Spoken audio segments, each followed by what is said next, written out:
పగలేమో అన్నా చెల్లెళ్ళు అనుకుంటూ రాత్రుళ్ళు రతులల్ల మునిగిపోతారమ్మా. వావి వరసలు మచ్చు కన్నా లేక మానవత్వమే చచ్చిపోతుందమ్మా.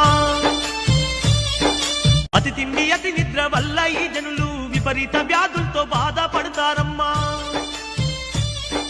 ఓ తల్లి అచ్చమ్మ నా తల్లి అచ్చమ్మ కాల జ్ఞానాన్ని చెబుతున్నా వినవమ్మా.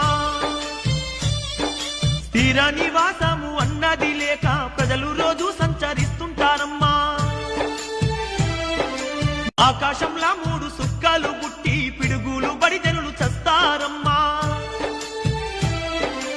ఓ తల్లి అచ్చమ్మ నా తల్లి అచ్చమ్మ కాల జ్ఞానాన్ని చెబుతున్నా వినవమ్మా. పట్ట పగలు సుక్కలాను చూసి లెక్కలేని జనులు రాలిపోతారమ్మా.